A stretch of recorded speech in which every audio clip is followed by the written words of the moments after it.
सत्ताधारी आणि प्रशासनाच्या दुर्लक्षामुळे महापालिका कर्मचाऱ्यांचे पगार रखडले असून कर्मचारी आर्थिक अडचणीत सापडल्याचा आरोप विरोधी पक्षनेते मंगेश चव्हाण यांनी केला आहे। एलबीटीच्या एप्रिल महिन्याचा परतावा मार्चमध्ये प्राप्त न झाल्याने महापालिकेतील कर्मचाऱ्यांचा मार्च महिन्याचा पगार अद्यापही मिळालेला नाही। त्यामुळे कर्मचारी आणि त्यांच्या कुटुंबियांवर आर्थिक संकट ओढवले असल्याचे चव्हाण यांनी म्हटले आहे। महापालिकेच्या चुकीच्या आर्थिक नियोजनामुळे ही परिस्थिती निर्माण झाल्याचा आरोप करताना त्यांनी सांगितले की महापालिकेच्या 6 बँकांमध्ये तब्बल 200 कोटी रुपयांचे एफडी असून सुमारे 186 कोटी रुपये सेव्हिंग खात्यात पडून आहेत। असे असताना कर्मचाऱ्यांच्या पगारासाठी आवश्यक निधी उपलब्ध करून देण्यात प्रशासन अपयशी ठरल्याची टीका त्यांनी केली। महापालिकेतील सुमारे 1300 कायम कर्मचाऱ्यांच्या पगारासाठी दरमहा 14 कोटी रुपये तर 1100 मानधन आणि बदली कर्मचाऱ्यांसाठी सुमारे 4 कोटी रुपयांची आवश्यकता असते। तसेच 2000 पेन्शनधारकांनाही पगार आणि पेन्शन रखडल्याने अडचणी निर्माण झाल्या असल्याचे त्यांनी नमूद केले। याकडे सत्ताधारी आणि प्रशासन जाणीवपूर्वक दुर्लक्ष करत असल्याचा आरोप करत चव्हाण यांनी महापालिकेच्या आर्थिक कारभारावर प्रश्नचिन्ह उपस्थित केले। दरम्यान क्लीन एअर प्रदूषण प्रोग्राम अंतर्गत प्राप्त झालेला निधी मूळ उद्देशासाठी न वापरता ठेकेदारांच्या हितासाठी वळवला जात असल्याचाही गंभीर आरोप त्यांनी केला। या मनमानी कारभाराला कडाडून विरोध करणार असल्याचा इशाराही चव्हाण यांनी दिला। यावेळी राष्ट्रवादीचे गटनेते युवराज गायकवाड, नगरसेवक फिरोज पठाण, नगरसेविका बिकलिस बुजुर्ग, वर्षा निंबाळकर, स्मिता यमगर आदी उपस्थित होते।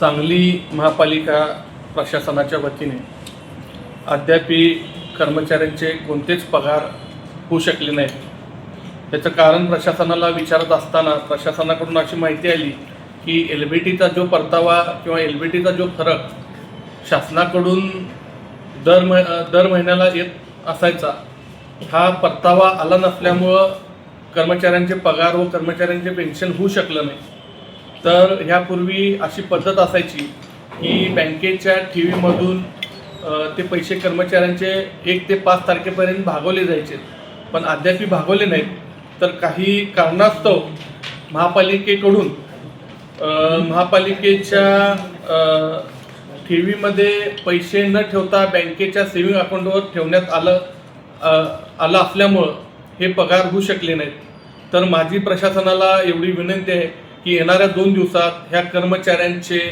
पैसे महापालिकेच्या ठेवीतून वर्ग करावे।